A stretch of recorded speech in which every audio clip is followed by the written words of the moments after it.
This is a training program of PAL Network for support of the Roma entrepreneurship.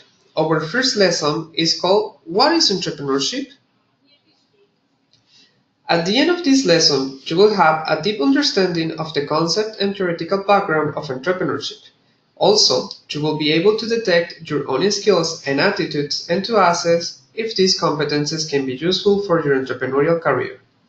In the first part of the module, we will analyze through a participatory approach different approaches and theories about entrepreneurship, because entrepreneurial approaches can be very different among themselves due to many factors, such as entrepreneurs' attitude, features of product service, customers' needs, and so on. In the last part of the lesson, we will do an exercise called Starting My Own Small Business, so as to understand our own skills and our potential approach to business. I bet that for the majority of us, when we hear the word entrepreneurship, we associate this word to at least famous CEOs or founders of well-known companies, such as Bill Gates from Apple or Mark Zuckerberg from Facebook. But they represent just a small part of the entrepreneurial world. What about TV or Hollywood stars? Or what about writers? Can we consider Oprah Winfrey and Joan Rowling as entrepreneurships? In fact, we can, because they manage their image or ideas as any other good or service, such as the ones from Bill Gates or Mark Zuckerberg. Now, can you provide your own definition of entrepreneurship? Don't worry, if you can't, there are different approaches of entrepreneurship because they differ by key aspects of each one's attitude, characteristics of the products or services, or they need they cover. For example, basic needs such as food or needs created by people such as the mobile phone that nowadays no one can live without them. By now, we have at least a generic reflection on entrepreneurship, but let's analyze some of the main definitions. For example, here we have the definition that comes from the European Commission. The DG Growth defines entrepreneurship as an individual ability to turn ideas into action. It includes creativity, innovation, risk-taking, ability to plan and manage projects in order to achieve objectives. Mainly during the 20th century, many scholars have formulated different definitions of entrepreneurship, emphasizing in one aspect or another. In the following slides, we are going to illustrate some of these classical theories. Mark Casson, representative of the economic theory, has identified that entrepreneurship arrives from the need to change because the supply of entrepreneurship is limited. So, the ability to constantly change will explain firm's success or failure. Thus, he highlights four qualities that entrepreneurs must have. The first one is that they must have a judgmental decision. The second one is that they need to coordinate the scarce resources. And the third one is that they should be motivated by self-interest. And finally, they should have an imagination entirely innate. In the same line, we can observe that the contribution of Frank Knight from the perspective of the risk-baiting theory highlights the ability to anticipate to the future events, but he emphasized in the risk. It is essential for entrepreneurs to undertake risk because earned profits arise from them as a reward. As for the innovation theory, Joseph Schumpeter stressed the dynamic nature of an entrepreneur as crucial. Entrepreneur is a man who sees opportunity for introducing new techniques or commodities, improving organization, and developing resources. In fact, entrepreneurs embark upon new combination of production factors resulting in new product terms. As innovator, and since high profits attracts imitators who eventually will use the new product term, entrepreneurs must embrace a constant dynamic in order to differentiate from the others. Now, the Harvard School theory envisages entrepreneurship as a purposeful activity that initiates maintains, and develops a profit-oriented business, and it focuses on two activities: coordination activity and sensitivity to the environment. Finally, the theory of change states that entrepreneurs have the tendency to describe the situation as problem, so they are aware that an effort must be needed. They have confidence in their ability and they are good at analyzing the situation before decision making. This last aspect can be related to the sensitivity to the environment. Innovation is one of the key concepts linked to entrepreneurship, but what does innovation mean? We usually think about inventors creating new products in a laboratory, but we can list different kinds of innovation. The first one is the creation of new products. In the 1970s, the first mobile phone represented a revolution for the communication system, and in a few decades, they were spread all around the world. Innovation can also be related to the method of production. When Ford began to produce cars at the beginning of 1990, each vehicle took several days to be produced. Nowadays, the average production takes 30 hours per car. Another kind of innovation is linked to the opening of new markets. Let's think about the car market. Until a few years ago, it was limited to a few industrialized countries. In recent years, it was extended to China, India, and other developing countries, with a huge growth in terms of production and sales. On the other hand, new materials represents a strong innovation in many cases. For example, graphene is a form of carbon considered the strongest material ever tested, efficiently conducting heat and electricity and nearly transparent. Another kind of innovation is linked to the reorganization of any industrial process. Let's think about the green economy, a set of procedures and certifications aimed at improving environmental sustainability and each file. Can you mention another innovative business?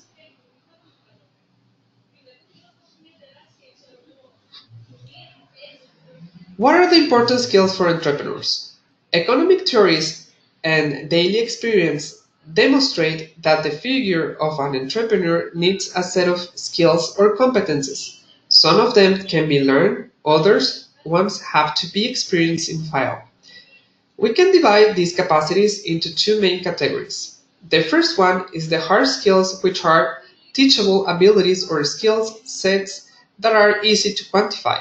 For example, learning foreign languages, doing business planning, financial analysis, software testing, and so on. Typically, you will learn hard skills in the classroom, through books or other training materials, or even in your job. Soft skills, on the other hand, are subjective skills that are much harder to quantify. Also known as people skills or interpersonal skills, soft skills relate to the way you relate to and interact with other people. For example, teamwork skills, communication skills, global culture skills, and so on. As you might guess, it is important to have both skills, hard and soft. Do you know which ones do you have? If the answer is no, do not worry. In the last part of this lesson, we are going to help you to identify the skills that you have.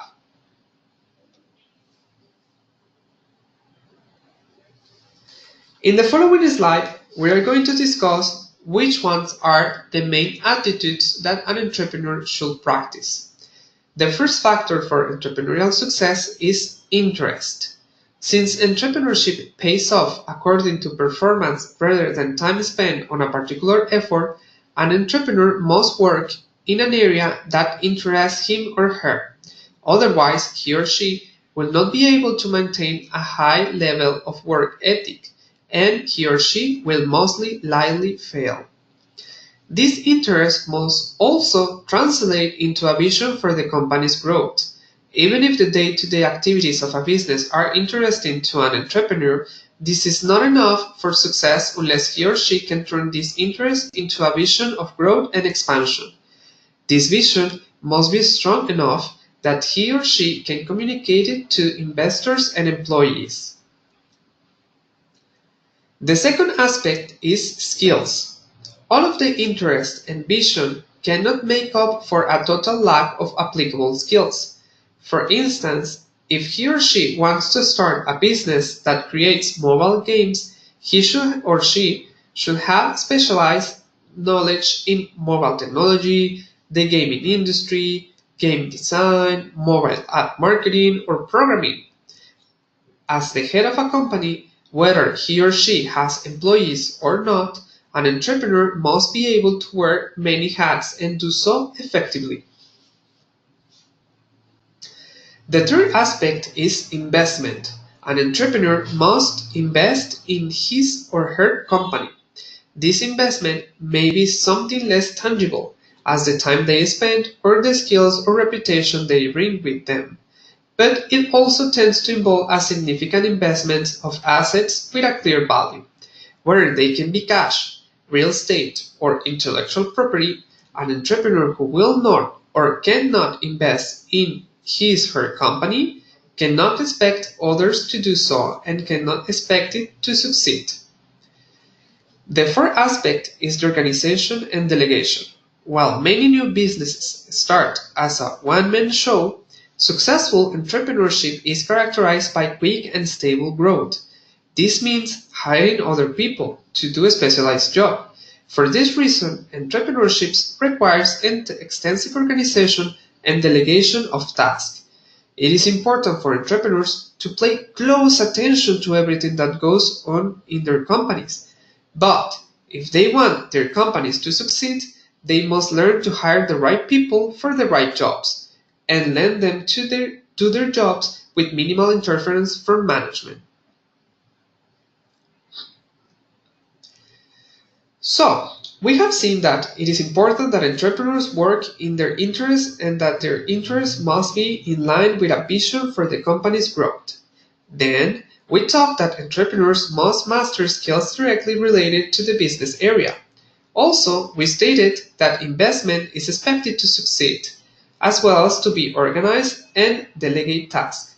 Thus, the final aspect is risk.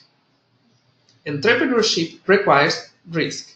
The measurement of this risk equate to the amount of time and money you invest in your business. However, these risks also tend to relate directly to the reward involved. An entrepreneur who invests in a franchise pays for someone else's business plan and receives a respectable income, while an entrepreneur who undertakes groundbreaking innovation risks everything on an assumption that something revolutionary will work in the market. It's riskier. If such a revolutionary is wrong, he or she can lose everything. However, if he or she is right, he or she can suddenly become extremely wealthy.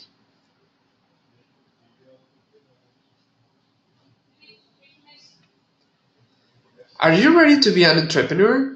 Do you know the percentage of people who are entrepreneurs in the European Union? Did you know that only 37% of the Europeans would like to be self-employed, compared to 51% of people in the USA and China? The European Commission promotes entrepreneurship since it is the answer to challenges brought by the greatest economic crisis in the last 15 years.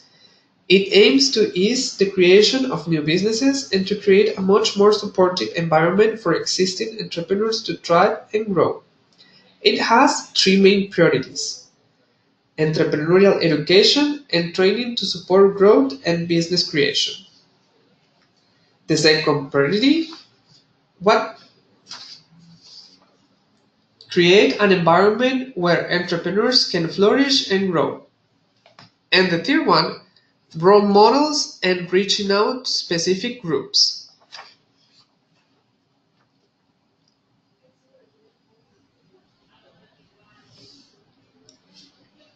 This exercise is a synthetic version of a modular training package designed by UNESCO with the aim of providing supplementary knowledge to young people so that they might acquire an entrepreneurial mindset and the knowledge to set up a small business, if they wish so. We're going to start the training by inviting you to consider your own strengths and weaknesses in different areas so that you develop a clear sense of yourself. You will be encouraged to perceive yourself as the actor responsible for your own life. You're going to be guided through the various stages of the developing a commercial idea, from identifying a community need for a product or service to acquiring resources, organizing a workplace and marketing the product or service, and finally preparing a business plan. While encouraging independent thought, creativity, and initiativity, the training demonstrates the benefits of collaborative work. In our case, a synthetic questionnaire is submitted to participants in order to help them to better understand their approach to entrepreneurship.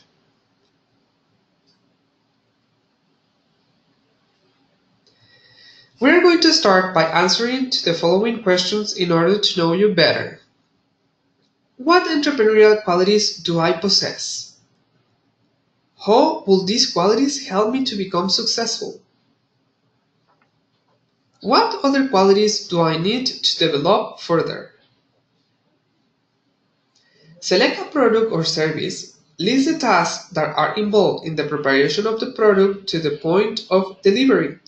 Estimate the time needed for each stage of production, leaving a small margin, approximately 10%, for unforeseen contingencies. Determine how different stages of production can be run simultaneously and draw a time plan. List examples of good business practice and bad business practice. What are the possible effects for the business of those practices in relation to the client or other partner?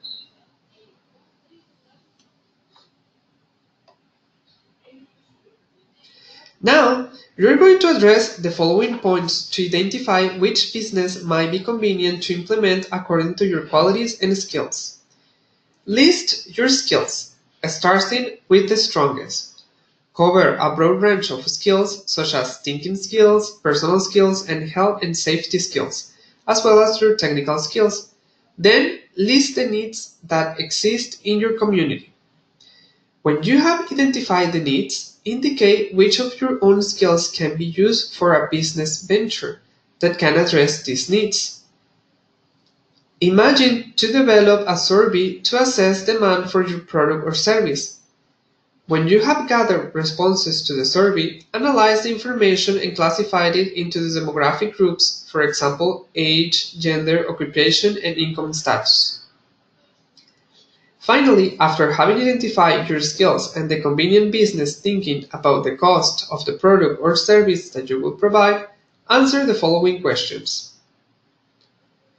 How should I decide on my selling prices? How do I work out how much it costs me to make my product? For my chosen business, the cost of making my product is? What other factors should I think about? A reasonable price for my product would be?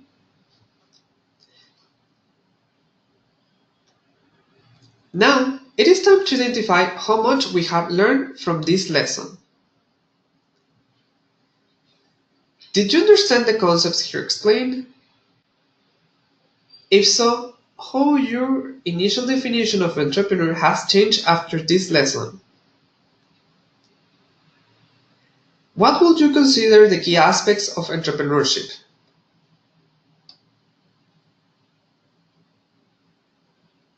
Are you interested to develop your own business? Does the exercise help you to clarify your own ideas of business?